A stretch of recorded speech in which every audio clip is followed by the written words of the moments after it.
Buenas, buenas, ¿cómo andan? ¿Qué cuentan? Espero que se vayan sumando de a poquito. Arrancamos una nueva modalidad de este taller de análisis de medios. Eh, y voy a darme un gusto, un buen gusto, un lindo gusto, que va a ser el gusto de transmitir desde el patio de mi casa. Que es el sueño de varios, ¿no? Eh, así que nada, me encantaría que se sumaran. Ahí están entrando de a poquito. Ahí la veo a Vivi, cómo andan. Buenas. Ahí está Eva, creo. A ver si veo. Hay varios, así que van entrando de a poquito. Buenas, buenas. Bueno, es una nueva modalidad esta de transmitir desde mi casa. Algo distinto, algo diferente. eh, para, para los y las debutantes. Esto es análisis de medios. Mi nombre es Gastón Hirsch. Estoy ya casi cursando los 37. Me falta poquito. Así que bueno, nos presentamos, nos vamos presentando a poquito. La idea básicamente, para quienes nunca estuvieron en el taller de análisis de medios, si se escucha ruido es porque estoy calentando la pava porque estoy haciendo mate. No puedo vivir sin esto en casa. Cursar la cuarentena sin tomar mate es como un árbol sin frutos, básicamente. Así que bueno, la idea es transitar. Hola Eva, ¿cómo andás? Transitar este taller básicamente no como algo simplemente puntilloso y analítico desde una idea, sino más bien es una noción de apertura, ¿no? Es abrirnos. Abrirnos a la posibilidad de tal vez, no voy a decir descreer, pero voy a decir lo que creo que más o menos se acerca, que es no creer con un nivel de dureza tal que haya una respuesta unívoca a cualquier pregunta que se nos aparezca. Y esto lo digo porque en general las estructuras en las cuales, lo digo yo como principio de generación Y o como millennial, como un primer millennial, digamos, como los que arrancamos en la década de los 80 a vivir, a transitar por la vida, pero también quienes estuvimos antes, digo, tenemos un nivel de formación tal que el mundo se nos presenta como algo absoluto y analizable. Y la realidad es que el mundo es subjetivo, digamos, tiene mucho que ver desde la óptica en la cual nosotros lo abordamos. Es decir, hay un ejemplo muy claro que es, por ejemplo, yo siempre lo hago como ejercicio, o lo hacía como ejercicio, no digo porque ahora me cuesta un poco más con el tema de la presencialidad, pero era básicamente dibujar un 9 en el piso y parar a alguien de un lado, del 9, y del otro totalmente opuesto. Y en ese lugar se daba la posibilidad de ver un 9 y un 6. Entonces, ¿quién tenía razón? ¿Era un 9 o era un 6? Y bueno, depende de la óptica, el lugar donde se mire. Bueno, acá me voy a posar. Me voy a sentar en el piso, tranquilo, con la plantita, me voy a tomar un mate y vamos a compartir el taller. Bueno, la realidad es que se transforma en cuestiones medio subjetivas esto de pensarlo, de pensar esto como si fuera una especie de verdad absoluta. Entonces, bueno, tiene que ver mucho con la subjetividad, o sea, con el lugar, desde el lugar en realidad en donde lo vamos abordando. Y me gustaría también que eso se lo planteen como, digamos, si fuera una especie de crítica hacia ustedes mismos. Hola Cora, ¿cómo estás? Saludos, ya que estás. Digo, voy viendo gente que va entrando y la voy saludando. Perdón si me olvido de alguien. Si me quieren saludar, yo les devuelvo el saludo claramente. Eh, bueno, nada, lo que decía es que esto, es que el tema del abordaje digamos, de una problemática no siempre se da desde un lugar absoluto y hay una verdad unívoca. Digo, la verdad tiene que ver mucho con el recorte subjetivo. La construcción de la noticia también tiene que ver con un lugar subjetivo. Tiene que ver con el lugar desde donde se construye. quién lo construye, para qué lo construye, para quién lo construye. No se olviden que hoy la profesionalización de varias disciplinas, digo, a ver, los periodistas hoy son profesionales, digo, o sea, son profesionales del periodismo.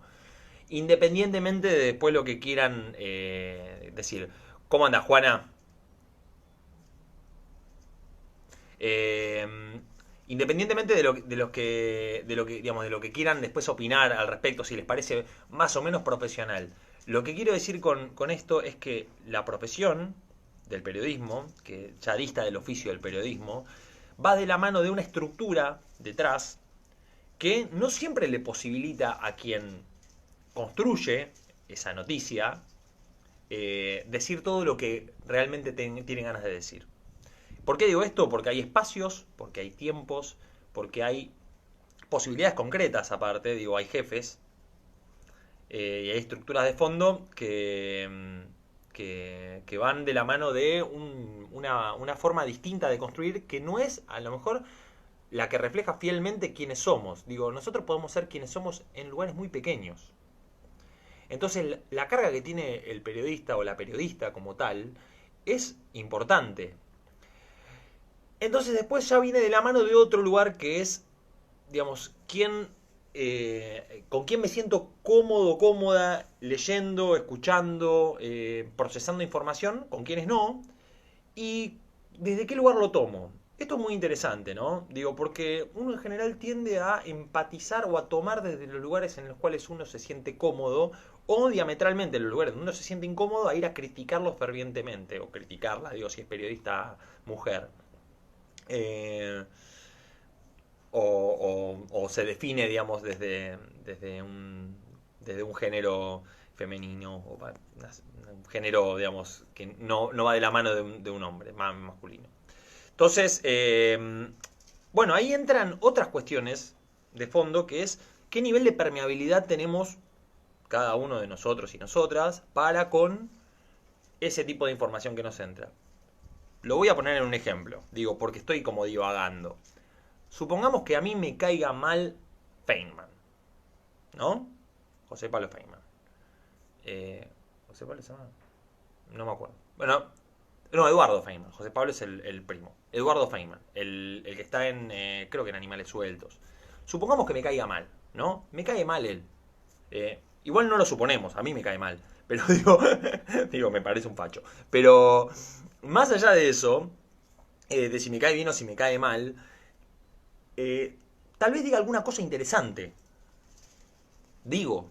Después, bueno, yo puedo criticarlo desde mi lugar, desde mi posición, y puedo decir, bueno, me parece que está bien, me parece que esto es coherente, me parece que esto está dado desde una posición de presión tal, me parece que acá se abre. La pregunta dice Mirta, ¿a quién le creemos? Qué buena pregunta. Y primero hay que creerse a uno mismo, ¿no? A veces es difícil, porque el mundo a veces empuja en posición de hacernos descreer y fidelizar nuestra creencia a partir de la aceptación de los demás, o de las demás. Entonces, primero hay que creer en uno o en una misma, digamos. Y después recién uno puede empezar a construir. Yo no digo, las creencias justamente, es algo interesante, es algo de lo que nosotros nos tenemos que básicamente, no digo despojar, pero que tenemos que tomar distancia. Porque nosotros nos construimos, nosotros y nosotras, digamos, nos construimos a partir de creencias. Claramente. El mundo se construye a partir de creencias, a partir de mitos. Y en ese sentido, digamos, es a veces costoso, cuesta, como desentrañar o tomar distancia, digamos, de cómo se ha construido ese mito y cómo ha calado dentro nuestro. Entonces, bueno, es un trabajo. Ese trabajo es el trabajo más difícil para después poder analizar. Porque el análisis es a partir de mi subjetividad. Digo, mi subjetividad, su subjetividad, vuestra subjetividad, nuestra subjetividad, si es que formamos parte de algún grupo. Entonces, en ese sentido, creo yo que tenemos que ser críticos y críticas de nosotros mismos y nosotras mismas para recién después poder o tener la posibilidad de construir. Y eso no creo que vaya de la mano de la mentira o la verdad. Jacques Derrida, digamos, un filósofo, digamos, de lectura bastante compleja, tenía una frase que decía que lo importante en la mentira no es su contenido, sino su intencionalidad. Ese es el quid de la cuestión. Porque en realidad todo es mentira o verdad de acuerdo a nuestro nivel de construcción o de acuerdo a nuestro nivel de creencia. Si nosotros creemos lo mismo que creen otros u otras que formulan una noticia, vamos a decir, este dice la verdad. Pero la verdad es subjetiva, es desde dónde se ve el 6 o de dónde se ve el 9. Si lo veo de un lado es un 9, si lo veo del otro lado es un 6. Si lo veo de costado es, no sé, una serpiente, no lo sé. Digo, es un 8 que le falta un pedazo, no lo sé. Es un 0 que se torció para adentro. Es difícil eso. Entonces, creo que más que la búsqueda de la verdad, que es algo de lo que se encargaron en filosofía durante tantísimos siglos, digamos, tantísimos años, tantísimas décadas, tantísimos lustros, creo que lo que nos tenemos que preguntar es hacia dónde estamos apuntando cuando vamos a analizar una noticia. Y ahí lo que tenemos que ver es básicamente cuál es la óptica ideológica. Eso es. Me pregunta, ¿cómo andas, Amalia? Me pregunta si le creo a algún periodista. ¿Y por qué no? A algún periodista le creo. Digo, yo soy periodista. A ver, todos creemos. O sea, de eso se trata. Scalabrini Ortiz decía, creer es allí la magia de toda la vida. O sea, creer es imposible no creer.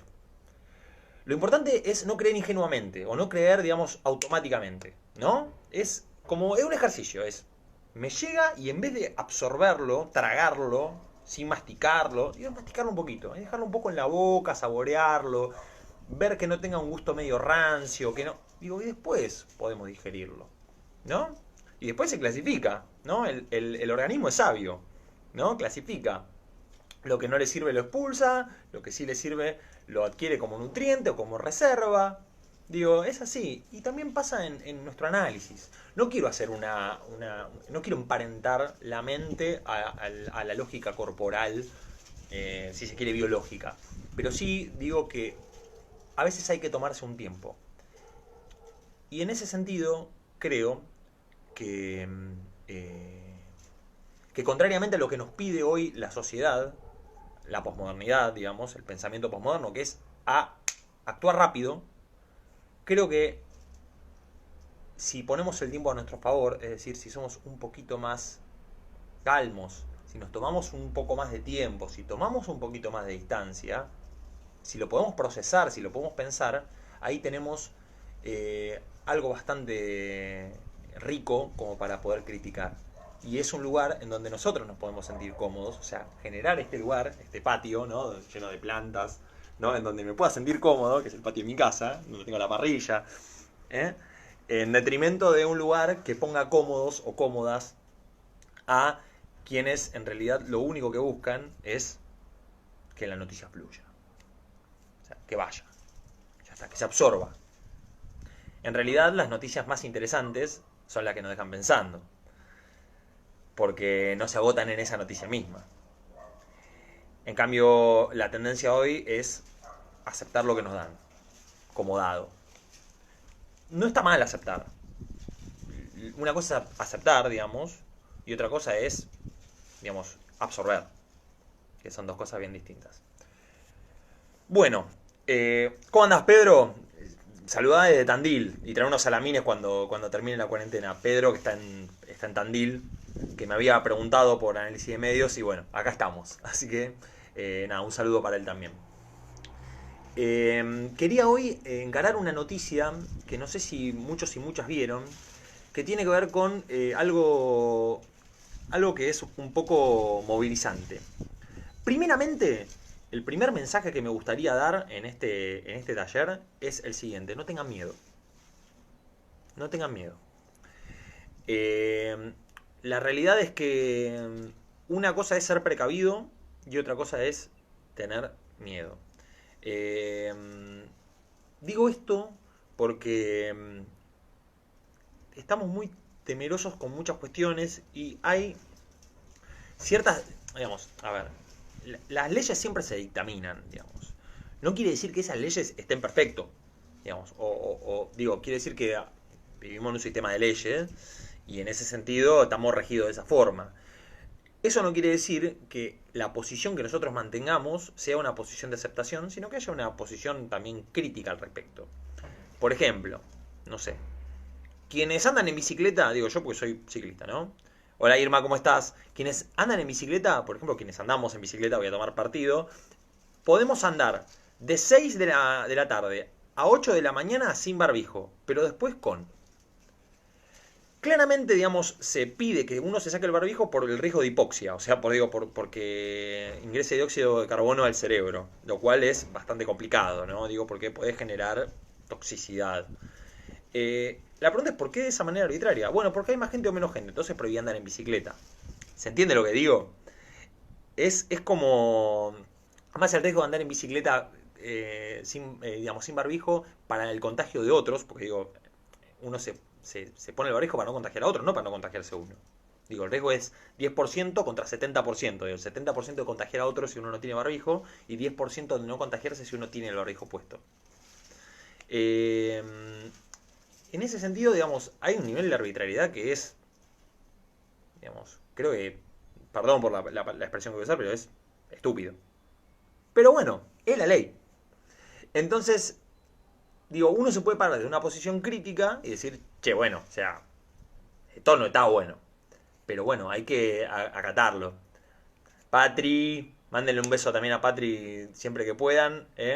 Una genia total. La extraño bastante. Extraño mucho a todo el mundo, en realidad ustedes también, digamos, de verles en vivo y en directo. Bueno, dicho esto, no tengan miedo, digo, protéjanse, salgan a la calle, digamos, bueno, con barbijo, pónganse lo voy a decir en gallego, pónganse un trapo con lejía, con lavandina, cuando entren a sus casas, sáquense la ropa, báñense, laven la verdura y las cosas que traigan con agua y un poquito de lavandina, como era la época del cólera, ¿se acuerdan? Bueno, igual. No tengan miedo de salir y obviamente reuniones sociales, si es que van a tener esporádicamente en espacios abiertos, distancia social y con barbijo. Digo, no es tremendo, digo. Se juntan a hablar con la vecina a 1,5 metros de distancia, se ponen en el barbijo, el vecino, ¿no? Digo, quien sea, ¿no? O el amigo, digo, distancia social, barbijo, no lugares cerrados, siempre abiertos. Traten de estar con eso. Qué problema si te hago el barbijo. Bueno, un pañuelo, algo que no, digamos, no sea tan, pero digo, un pañuelo, algo que impida que el flujo de aire y de saliva se largue. Les digo un poco con conocimiento de causa. Voy a leer un poquito algunas cosas que estaban. Amalia dice, uno generalmente se siente cómodo con los que piensan como uno, es difícil sentirse cómodo con los que piensan diferente. En realidad, digamos, está bien no sentirse cómodo con algo que es diferente, porque no conozco ninguna persona, digo, ningún ser vivo al que el impacto de algo que no le es familiar, que no le es usual, no lo desestabilice o no lo conmueva. La realidad es que nosotros tenemos la capacidad de ser inteligentes, ¿no? De poder aceptar eso como algo que es un agente exógeno, pero no patógeno, digo, no es algo que nos enferma, sino más bien es algo distinto.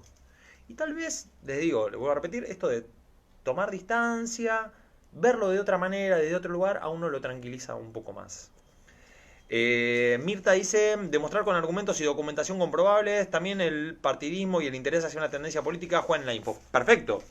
La realidad es que también, digamos, las documentaciones tienen ópticas ideológicas y subjetivas. Es básicamente la tesis de la ciencia social de un sociólogo que fue el padre de la sociología, que es Max Weber, ¿no? La ciencia es objetiva, lo que es subjetivo es el recorte. Entonces, siempre hay un recorte.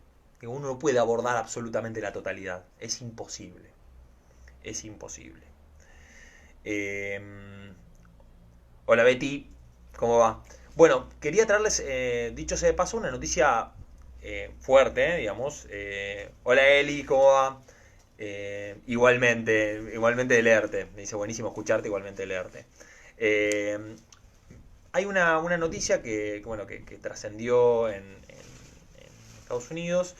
que es digamos, esto lo quiero hablar porque lo voy a usar como disparador para tratar por arriba un temita que estamos teniendo, digamos, con el que estamos teniendo mucha movilización, que es el tema de la violencia de género.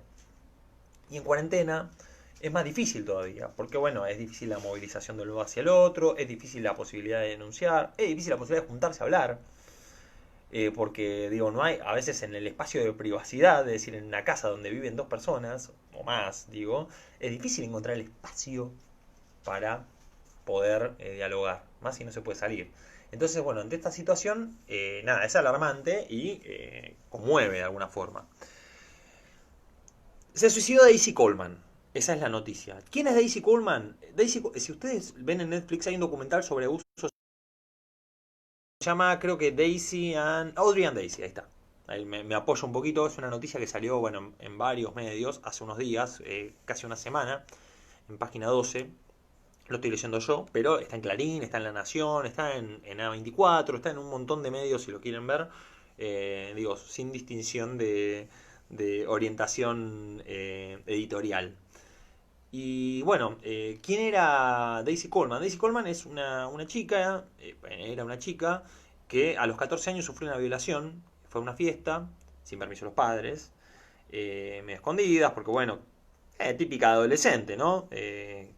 Y bueno, y terminó siendo, bueno, le pusieron algo en la bebida, la violaron y la dejaron tirada en la puerta de su casa un día y pico después, o 2 días y pico después, completamente desnuda, o prácticamente desnuda, tenía solamente una remera, casi muriendo de hipotermia. La madre la rescató bueno, la llevaron al hospital, se comprobó que que había sido violada, que tenía muchas heridas, tenía petequias, tenía digo, un montón de marcas que la posicionaban en ese lugar. ¿Qué pasó? Uno de los abusadores era un hijo de un senador. ¿Qué pasó? En vez de tener una sentencia como violador, se le redujo como abandono peligroso de, bueno, no me acuerdo exactamente cuál fue el cargo, pero les invito, digamos, los y las invito a leer la noticia. Era este chico se llamaba Matthew Barnett, acá está. Eh, bueno, nada, la acusaron de mentirosa. A él solamente le dieron 4 meses de prisión y 2 años de trabajo comunitario, me parece, y nada más. Lo peor de todo esto es que, obviamente, esa chica, aparte de haber sido violada, se la trató de mentirosa. Hubo una campaña, eh, eh, digamos, cibernética, vamos a decir, una campaña virtual, para transformarla en una mentirosa y dentro digamos, de su colegio, en high school, digamos, en la escuela secundaria y en la primaria, la trataban como si fuera no solamente una mentirosa, sino le hacían bullying por haber sido abusada sexualmente, como que era una prostituta. Digamos, entonces, ¿qué pasó? Obviamente ella, digamos, siguió adelante con su vida, hizo un documental, grabó un documental en Netflix y esta semana se suicidó, producto de esta opresión.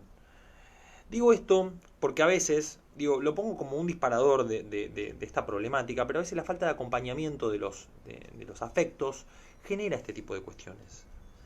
Entonces, estamos en una encrucijada, en este momento en el cual ustedes y yo también, bueno, yo soy trabajador esencial, yo desde el primer día de cuarentena trabajo todos los días, trabajo en el Hospital Muñiz. eh, pero bueno, estamos en una encrucijada en la cual no podemos ver nuestros afectos, estamos afectados obviamente emocionalmente, por un lado, entre el miedo, el desarraigo, la imposibilidad de un abrazo o de algún contacto un poco más cercano. Digo, somos seres sociales, ¿no?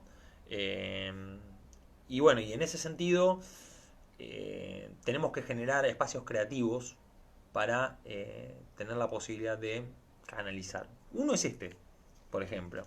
La posibilidad de tener un contacto con un otro que nos dé la posibilidad de interactuar, que nos dé la posibilidad de enfocar de una manera distinta y que nos dé la posibilidad de ver el mundo distinto. Yo, si quieren la verdad, les digo la verdad, esto no se hace, ¿no? Pero lo voy a decir porque no siempre soy políticamente correcto. A veces hay que apagar la tele. De verdad. De verdad. Hay que tocar un poco más el sentimiento, hay que tocar un poco más los afectos, hay que tocar un poco más hay que hacer contacto con otra cosa. Es difícil, sobre todo nosotros que vivimos en un conglomerado urbano complicado y que no tenemos la posibilidad de acceder a espacios urbanos y sobre todo, digamos, los y las adultos y adultas mayores digamos, que son quienes más padecen esta problemática.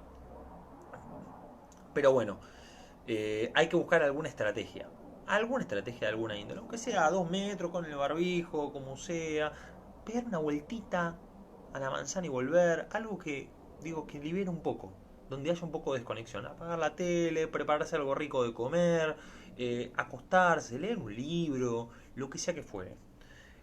Internet es una explosión de nuevas comunicaciones. No es ni malo ni bueno, es una herramienta. Hay que ponerla a favor de uno o de una.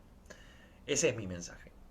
Bueno, espero que, digo, voy a ir cerrando porque, nada, la idea era media horita, digamos, no me quiero olvidar de agradecer a nadie. La verdad que es una modalidad esta bastante sosa, pero es menos sosa que escribir algo y que se publique en el muro. Digo, por lo menos, aunque sea, me ven la cara. Y yo de vez en cuando veo un mensajito o alguien que entra en el vivo o lo que sea que fuere. Dice Pedro, yo haría un tribunal popular contra los jueces. Bueno, pero la trampa de eso es quién está habilitado para hacer un tribunal popular y quién no. Digo, cuánto espacio hay para hacerlo y cuánto no. Pensar las trampas de las modalidades es interesante para ver que no todos, no todos no, ningún sistema es perfecto ni cierra completamente. Siempre hay un espacio, un lugar, una bisagra, un porito, un huequito, una grieta en donde nos podemos meter y donde podemos hacer mella. Y eso es importante también, que tengamos nosotros también estemos un poco agrietados, un poco porosos, justamente para permitir que eso que nos entre y no rebote, que refracte y no que solamente refleje o rebote. Bueno, les mando un cariño enorme. Espero que esto merme lo más rápido que se pueda y que tengamos nuevamente la posibilidad, bajo los protocolos que sea, de la manera que fuere, de poder acercarnos un poco más. Por lo pronto, este es un espacio de acercamiento que tenemos todos y todas. Les mando un cariño enorme, cuídense mucho.